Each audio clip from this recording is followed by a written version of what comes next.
బీహార్లో కేబినెట్ కూర్పు తుది దశకు చేరుకుంది. మంత్రిత్వ శాఖల కేటాయింపుపై కసరత్తు కొనసాగుతోంది. రేపు పాట్నాలో ముఖ్యమంత్రి సహా కొత్త మంత్రివర్గ ప్రమాణ స్వీకారం చేయనుంది.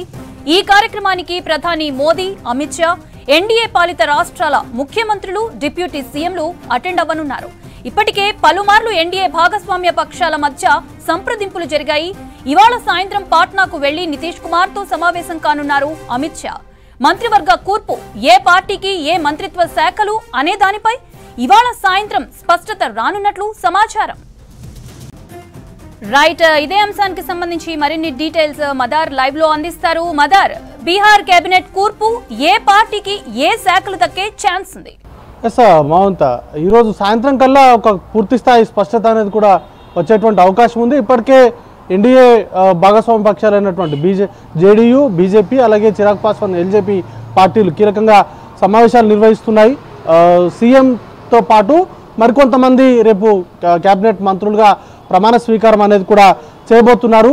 ఇంకా స్పీకర్ సంబంధించినటువంటి ఎన్నికతో సహా వీటన్నిటిపైన కూడా చర్చ అనేది కూడా సాగుతూ ఉంది. ఇప్పటికే జేడీయూ, బీజేపీ రెండు పార్టీలకు కూడా మేజర్గా ఎక్కువ స్థానాలు అనేది కూడా గెలుచుకున్నాయి. కాబట్టి ఆ రెండు పార్టీలకి ఎక్కువ క్యాబినెట్లో బెర్తులు అనేది కూడా కన్ఫర్మ్ అయ్యేటువంటి అవకాశం ఉంది. ఇక ఎల్జేపీకి డిప్యూటీ సీఎం పదవి ఇచ్చేటువంటి అవకాశం కనబడతా ఉంది. ఇప్పటికే చిరాగ్ పాస్వాన్ ఆ మేరకు బీజేపీ అగ్రనాయకత్వం దగ్గర విజ్ఞప్తిని అనేది కూడా చేసినట్టుగా తెలుస్తూ ఉంది. రెండు పార్టీలు కూడా చిరాగ్ పాస్వాన్ వర్గానికి డిప్యూటీ సీఎం ఇచ్చేందుకు అంగీకరించినట్టుగా తెలుస్తూ ఉంది. ఇక మంత్రిత్వ శాఖలకు సంబంధించి కీలకంగా హోంశాఖతో పాటు ఈసారి ఎడ్యుకేషన్ కూడా బీజేపీ కోరుతా ఉన్నట్టు తెలుస్తూ ఉంది. లాస్ట్ టైం హోమ్ మినిస్ట్రీ వాళ్ళ దగ్గర ఉండేది, ఇప్పుడు హోమ్ మినిస్ట్రీతో పాటు ఎడ్యుకేషన్ కూడా వారు అడుగుతూ ఉన్నారు. ఇక స్పీకర్ పదవి కూడా గతంలో స్పీకర్ పదవి బీజేపీకి ఉంది, ఇప్పుడు కూడా స్పీకర్ పదవి బీజేపీకి ఇచ్చేటువంటి అవకాశాలు కనబడుతూ ఉన్నాయి. ఇక సీఎంగా నితీష్ కుమార్తో పాటు మరికొంతమంది ప్రమాణ స్వీకారం చేస్తారు. అయితే ఎంతమందితో ప్రమాణ స్వీకారం ఉంటుంది ఏంటి అనే దానిపైన ఈరోజు సాయంత్రం ఒక కంక్లూజన్ అనేది కూడా రాబోతా ఉంది. ఇప్పటికే జేడీయూకి సంబంధించినటువంటి కీలక నేతలు అమిత్ షాతో ఢిల్లీలో భేటీ అయ్యారు. సుమారు 3 గంటల పాటు సుదీర్ఘంగా చర్చలు అనేది కూడా జరిపారు. ఈరోజు సాయంత్రం అమిత్ షా కూడా పాట్నాకు వెళ్తున్నారు. ఈరోజు పాట్నాలో బీజేపీకి సంబంధించినటువంటి ఎల్పీ సమావేశాన్ని ఏర్పాటు చేసి ఆ సమావేశంలోనే సీఎంకి సంబంధించిన దానిపైన పార్టీకి సంబంధించినటువంటి ఎల్పీ నేతను ఎన్నుకోవడంతో పాటు సీఎంగా ఎవరు ఉండబోతున్నారు అనే దానిపైన కూడా క్లారిటీ అనేది కూడా ఆ సమావేశంలో నేర్చేటువంటి అవకాశం ఉంది. ఇక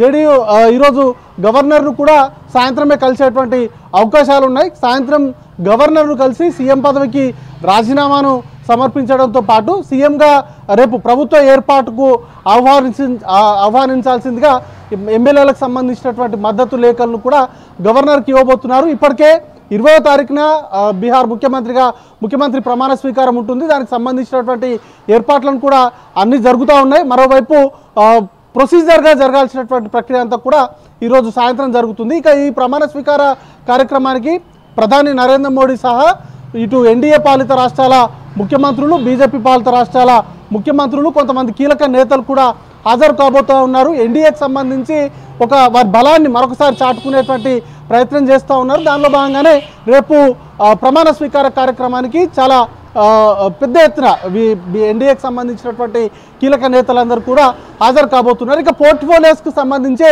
ప్రధానంగా చర్చ జరుగుతూ ఉంది. ఎందుకంటే జేడీయూకి సంబంధించి అలాగే బీజేపీకి సంబంధించినటువంటి ఎమ్మెల్యేలు ఎక్కువ మంది ఉన్నారు. సమాన ప్రాతినిధ్యం ఉండేలాగా కసరత్తు అనేది కూడా జరుగుతూ ఉంది. కాబట్టి కీలకమైనటువంటి పోర్ట్ఫోలియోస్కి సంబంధించి రెండు పార్టీలకు సంబంధించినటువంటి కీలక నేతలు ఎక్స్పెక్ట్ చేస్తూ ఉన్నారు. కాబట్టి వాటికి సంబంధించి కొంత ఆలస్యం అనేది కూడా జరుగుతూ ఉంది. ఈరోజు సాయంత్రం కల్లా దీనికి సంబంధించి పూర్తి స్థాయి క్లారిటీ వస్తుంది.